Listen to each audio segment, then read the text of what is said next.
This is Ian Cameron for Pub Sports Radio, and I'm here with your NHL play of the day for Monday, August the 3rd. We're going to go to the late night matchup in Edmonton with the Edmonton Oilers taking on the Chicago Blackhawks. Game 2 of their best-of-5 play-in qualifier series. Edmonton minus 130, favorites, total 6 in this game.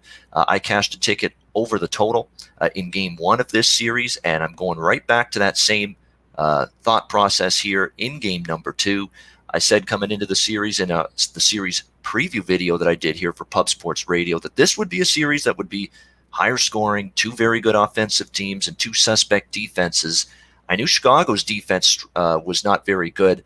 I was kind of surprised it was Edmonton's defense, believe it or not, that was even worse in game 1, a 6-4 victory for the Chicago Blackhawks. The game easily soaring over the total. And I know sometimes in some series and some matchups, game 1 stays under. You maybe look to zig and to do the zigzag instead in game 2, and maybe look for a different style of game and maybe a higher scoring game, and vice versa. If game 1 goes over the total, maybe you look under in game 2 as both teams maybe try to clamp down defensively. And I think the mindset for both of these teams is that they're going to at least try to clamp down defensively. But the problem is you've still got to execute. You can try to clamp down defensively all you want. You can try to be a better defensive team all you want.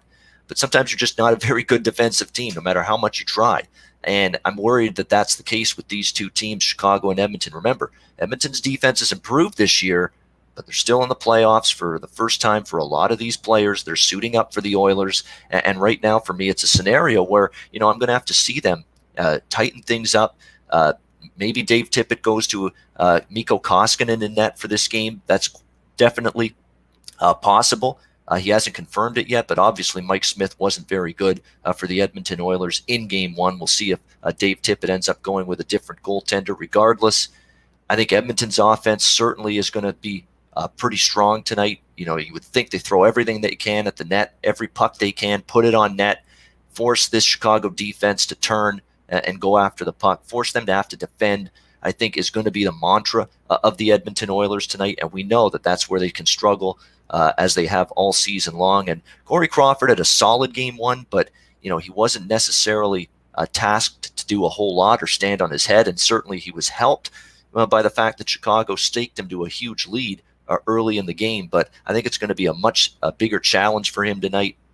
I kind of like Edmonton to bounce back in the game, but I definitely like the over just a little bit more than the side in this game. So the official play of the day in NHL action for Monday, August the 3rd, let's go with Chicago, Edmonton, over 6, minus 110, and see if we can cash a ticket on the ice in NHL play-in qualifier action on Monday night. Thanks for watching, everybody. I'm Ian Cameron. I will be back with another NHL play of the day video tomorrow. A reminder to check out pubsportsradio.com every day for the best content out there for sports and even some other entertainment varieties as well. So lots there to keep you entertained. pubsportsradio.com. I'm Ian Cameron. I'll be back tomorrow with another NHL play of the day video.